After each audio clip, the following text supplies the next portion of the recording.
গতকাল রাতে প্রথম দফার সাপ্লিমেন্টারি তালিকা প্রকাশ করেছে কমিশন, কিন্তু তাতে কত নাম বাদ জানে না কমিশনই।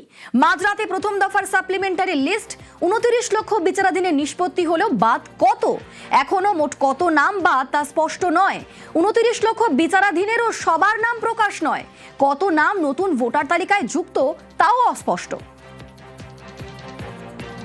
এটা কাজ হচ্ছে, এটা নতুন তৈরি হয় তো একটু একটু তো প্রবলেম হয়, কিছুদিন পরে স্টেবিলাইজ হয়ে যায়, কিছু ঘন্টা পরে স্টেবিলাইজ হয়ে যাবে। এটা তো ওয়েবসাইটে দেখে নেবেন, এটা আমার কাছে এটা মুখস্থ নেই কি কত হয়েছে নিয়ে হয়েছে এক্স্যাক্টলি কত হয়েছে এটা বলতে পারবো না। আমরা তো রিকোয়েস্ট করি যে রোজকে দেওয়া যাবে নাম, যত আমরা ই সাইন করে পাবো অতই আমরা করতে পারবো।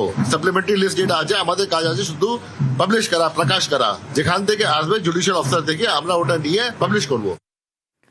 কত নাম বাদ তা জানে না কমিশনই, মানুষকে কেন বিভ্রান্ত করা হচ্ছে এই প্রশ্ন তুলে সরব মুখ্যমন্ত্রী Mamata Bandyopadhyay.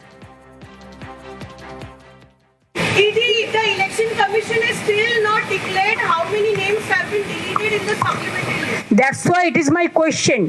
Why they are so afraid and scared? I have got the information when I will be reaching at Siliguri. Then only they will announce. I do not know what is the political vendetta. Why they are cheating the people? Why they are misleading the people? আর কত প্রাণ হবে বলিদান, মানুষের ভোটাধিকার কেড়ে নেওয়ার কোনো অধিকার ওদের নেই। এসআইআরই মনে রাখবেন ওদের শেষ করবে। নতুন ভোটার তালিকা থেকে যাদের নাম বাদ যাবে তারা আবেদন জানাতে পারবেন ট্রাইব্যুনালে।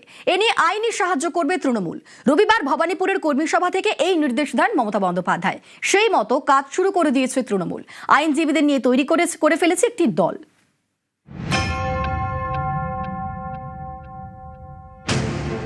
এসআইআর এর পরে 28শে ফেব্রুয়ারি রাজ্যে প্রথম ভোটার তালিকা প্রকাশ করে নির্বাচন কমিশন। তাতে প্রায় 60 লক্ষ বিচারাধীন। এই বিচারাধীনদের বিচার করেছেন বিচারপতিরা। 23শে মার্চ সোমবার ফের তালিকা প্রকাশ, সাপ্লিমেন্টারি লিস্ট, অতিরিক্ত তালিকা। এই নতুন তালিকায় যাদের নাম বাদ তাদের আইনি সাহায্য করবে তৃণমূল।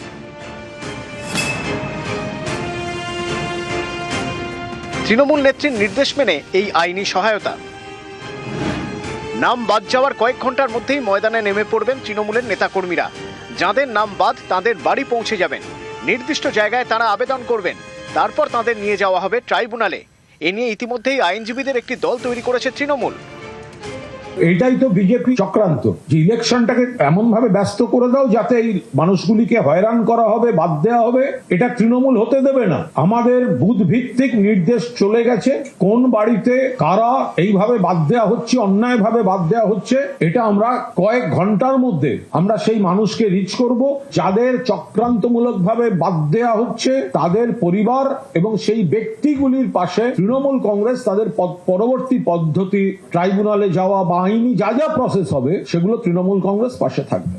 সাপ্লিমেন্টারি লিস্ট বেরোনোর পর যাদের নাম থাকবে না তাদের জন্য ব্যবস্থা নির্বাচন কমিশন অলরেডি করে রেখেছে। তারপরে এই ধরনের বক্তব্য মানে বাংলাদেশ থেকে আসা সমস্ত মুসলিম অনুপ্রবেশকারীদেরকে উনি নাগরিক বানাতে চান। একবার ভাগ হয়ে গেছে, একবার বিভাজন হয়ে গেছে, আমরা চাই না দ্বিতীয়বার আর বিভাজন হোক ভারতবর্ষ। মানুষকে বলবো শান্তির সাথে সাপ্লিমেন্টারি লিস্টে যদি নাম না থাকে তাহলে পরে যে অ্যাপিলেট অথরিটি আছে তাদের কাছে আবেদন করবে, তারা ট্রাইব্যুনালের কাছে আবেদন করবে। ট্রাইব্যুনালের কাছে আবেদন করলে উপযুক্ত তথ্য প্রমাণ থাকলে তাদের নাম উঠে যাবে ভোটার লিস্ট। রবিবার ভবানীপুরে কর্মী সভা করেন তৃণমূল নেত্রী। দলের নেতা কর্মীদের উদ্দেশ্যে বলেন, বৈধ ভোটারদের নাম যেন বাদ না যায়। সাপ্লিমেন্টারি ভোটার লিস্টে নাম বাদ গেলে আইনি সাহায্য করবে তৃণমূল। নাম বাদ গেলে ট্রাইব্যুনালে নিয়ে যাবেন তৃণমূল কর্মীরা।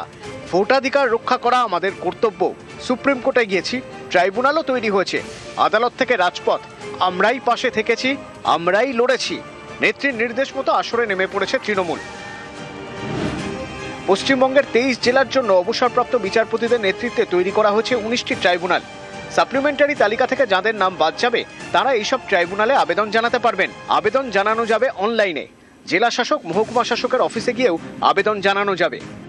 এসআইআর প্রক্রিয়া শুরু হয়েছিল তখন যে অবস্থায় সাহায্য করা হচ্ছিল সেটি নির্বাচনের আগে, আর এখন নির্বাচন ঘোষণা হয়ে যাবার পর সাপ্লিমেন্টারি তালিকা প্রকাশের পর যে নাম বাদ যেতে চলেছে সেখানে এই সাহায্য করার মধ্যে দিয়ে আসলে পাশে আছি এই বার্তাই গোটা রাজ্য জুড়ে পৌঁছে দিতে চায় তৃণমূল কংগ্রেস। ক্যামেরা অসিত দাসের সাথে আবির ঘোষাল, নিউজ 18 বাংলা।